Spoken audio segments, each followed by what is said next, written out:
કલ્પના કરો કે 15,000 રૂપિયાનો એક સામાન્ય ભાડાનો ફ્લેટ, એક નાનકડો રૂમ, જમીન પર પાથરેલા ગાદલા અને કોઈ જ હાઈફાઈ ઓફિસ નહીં, છતાં અહીંથી ચાલતો હતો 19 કરોડ રૂપિયાથી વધુનો ડિજિટલ ફ્રોડનો ખેલ. સુરત સાયબર ક્રાઇમની ટીમે મધ્યપ્રદેશમાં પાડેલા દરોડામાં એક એવા જબરદસ્ત ફ્રોડ નેટવર્કનો પર્દાફાશ થયો છે જે સાંભળીને તમે પણ ચોંકી જશો.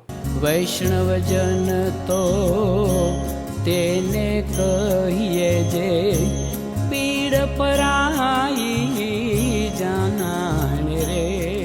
નમસ્કાર દર્શક મિત્રો, આપ જોઈ રહ્યા છો ક્રાઇમ સ્ટોરીઝ બાય પ્રશાંત દયાળ અને હું છું આપની સાથે દર્શિલ. વાત એમ છે કે સુરતના વેસ્ટર્ન રેલવેમાં મિકેનિકલ ફિટર ગ્રેડ 1 તરીકે ફરજ બજાવતા એક અધિકારી 30 નવેમ્બરે નિવૃત્ત થયા હતા.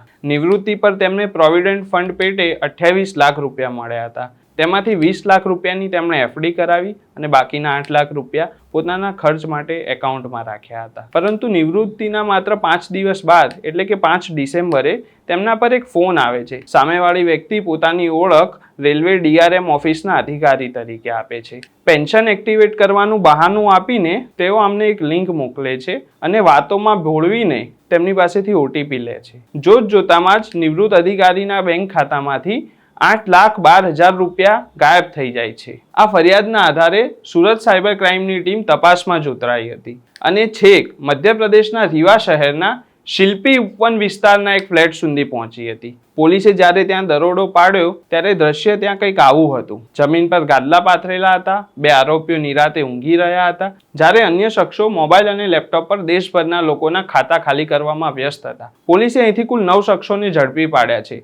હવે આ ગેંગની મોડસ ઓપરેન્ડી એટલે કે કામ કરવાની રીત સમજવા જેવી છે. આ લોકો અત્યંત આધુનિક ટેકનોલોજીનો ઉપયોગ કરતા હતા. તેઓ લોકોને ડરાવીને અથવા લાલચ આપીને ફેક ડિજિટલ લિંક મોકલતા. જેવી કોઈ વ્યક્તિ આ લિંક પર ક્લિક કરે કે તરત જ તેના મોબાઈલનું રિમોટ એક્સેસ આ ઠગો પાસે પહોંચી જતું. ત્યારબાદ ફોન હેક કરીને બેંકમાંથી રૂપિયા ટ્રાન્સફર કરતા અને મોબાઈલ પર આવતો ઓટીપી પણ તેઓ જાતે જ વાંચી લેતા હતા. સૌથી ચોંકાવનારી વાત તો એ છે કે આટલું મોટું સાયબર નેટવર્ક ચલાવતા આરોપીઓ કોઈ મોટા ભણેલા ગણેલા એન્જિનિયર નહોતા. આ ગેંગના કેટલાક સભ્યો તો માત્ર 10 કે 12 પાસ જ છે. કોઈ ડીજે ઓપરેટર તરીકે કામ કરતું હતું, તો કોઈ હેર કટિંગ, તો કોઈ વેલ્ડિંગનું કામ કરતું હતું. માત્ર મુખ્ય આરોપી પ્રિયાંશુ પાઠક જે મિર્ઝાપુરથી પકડાયો છે તે બીએના બીજા વર્ષમાં અભ્યાસ કરે છે. બાકીના 8 આરોપીઓ રીવાથી ઝડપાયા છે. ઓછું ભણતર હોવા છતાં આ યુવાનોએ ટેકનોલોજીનો એવો ગેરઉપયોગ કર્યો કે દેશભરના અનેક લોકોને કરોડો રૂપિયાનો ચૂનો લગાવી દીધો. હવે સવાલ એ થાય છે કે આટલા બધા રૂપિયાનું આ લોકો કરતા શું હતા? તપાસમાં સામે આવ્યું છે કે આ આરોપીઓ બેટિંગ ગેમિંગ વેબસાઇટ સાથે જોડાયેલા હતા. સાયબર ફ્રોડના પૈસા તેઓ આ ગેમિંગ પ્લેટફોર્મ્સ પર ટ્રાન્ઝેક્શન માટે વાપરતા, એટલે કે ગેરકાયદેસર કમાણીને વાઇટ કરવા માટે ગેમિંગ પ્લેટફોર્મનો કવર તરીકે ઉપયોગ થતો હતો.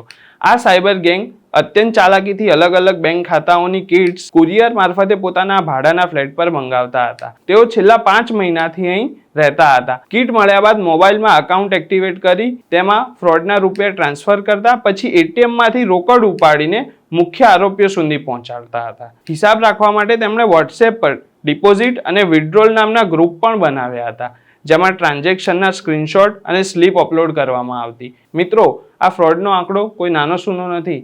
આ તમને પણ ચોંકાવી દેશે. આ મામલે સુરત સાયબર ક્રાઇમના ડીસીપી વિશાખા જૈને શું કહ્યું, આવો સાંભળીએ તેમને.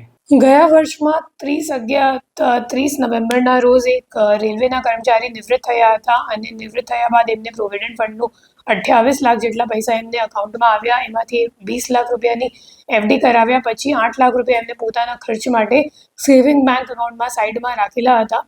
અને ત્યારે એમને એક કોલ આવ્યું અને સામેથી એમ કહેવામાં આવ્યું કે અમે લોકો એ રિજનલ રેલવે મેનેજરની ઓફિસથી બોલી રહ્યા છીએ અને તમને એક ઓટીપી આવશે અને તે ઓટીપી તમને આપશો તો પછી તમારું પેન્શન એક્ટિવેટ થઈ જશે. તો એમ કહીને એમને એક ડિજિટલ લિંક મોકલવામાં આવી અને ડિજિટલ લિંક પર ક્લિક કરવાથી એમનું ફોન હેક થઈ ગયું અને ફોન હેક કર્યા પછી એમના અકાઉન્ટમાંથી કુલ 8,12,000 રૂપિયા ટ્રાન્સફર થઈ ગયા. અને આ બાબતની એફઆઈઆર અહીંયા સાયબર ક્રાઇમ પોલીસ સ્ટેશનમાં નોંધવામાં આવી હતી, જેના તપાસ દરમિયાન ટેકનિકલ વર્કઆઉટ કરીને ખબર પડી કે જે મુખ્ય આરોપી છે પ્રિયાંશુ એ રેવાનું છે અને જે 8,12,000 રૂપિયા હતા એમાંથી 3,17,000 જેટલા રૂપિયા ઉત્તર પ્રદેશ ગ્રામીણ બેંકમાં જે રીવાવાડી બ્રાન્ચથી હતી એમાં ટ્રાન્સફર થયા હતા. પછી એને પકડવા માટે આપણી ટીમ અહીંથી રીવા ખાતે ગઈ. રીવા ગઈ તો પછી ખબર પડી કે જે મુખ્ય આરોપી છે એ મિર્ઝાપુર જતો રહ્યો. પછી આ ઓપરેશન લાંબુ ખેંચાઈ ગયું અને અઠવાડિયા સુધી આ ઓપરેશન ચાલ્યું, જેમાં મુખ્ય આરોપીને મિર્ઝાપુરથી ઝડપી પાડીને પૂછપરછ કરવામાં આવી અને પૂછપરછ દરમિયાન આ મામલો સામે આવ્યો કે રીવામાં એક ભાડાના મકાનથી એક આખી સાયબર ક્રાઇમની મોટી રેકેટ ચાલી રહી છે.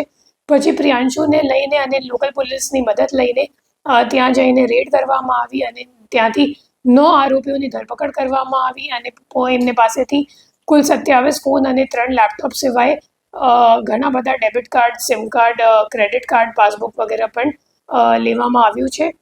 અને આરોપીઓ પાસેથી કુલ 391 જેટલા અકાઉન્ટની વિગત મળી આવેલ છે, જેમાં 119 NCCRP કમ્પ્લેન્ટ્સ નોંધાયેલ છે અને ટોટલ જે ફ્રોડનો આંકડો અત્યાર સુધીમાં સામે આવ્યું છે 19 કરોડ 24 લાખ જેટલું છે. અને હાલ આ દિશામાં તપાસ ચાલુ છે કે એ લોકો ખરેખર પૈસા કોને મોકલતા હતા. તો આપે સાંભળ્યા ડીસીપી વિશાખા જૈનને.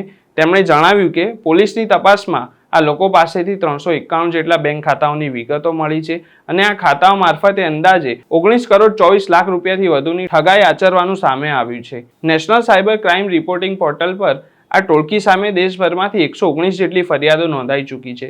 દરોડા દરમિયાન પોલીસે ફ્લેટમાંથી 27 મોબાઈલ ફોન, 3 લેપટોપ અને મોટી સંખ્યામાં ડેબિટ કાર્ડ, સિમ કાર્ડ અને પાસબુક જપ્ત કર્યા છે. હાલ કોર્ટે તમામ આરોપીઓને 5 દિવસના રિમાન્ડ પર મોકલ્યા છે અને સુરત પોલીસ આ મામલે વધુ તપાસ કરી રહી છે. તો દર્શક મિત્રો, આ કિસ્સો આપણા સૌ માટે એક લાલ બત્તી સમાન છે. કોઈ પણ અજાણી લિંક પર ક્લિક કરવાનું ટાળો અને સતર્ક રહો. આ જ પ્રકારના વિડીયોઝ જોવા માટે અમારી આ ચેનલને સબસ્ક્રાઇબ કરો.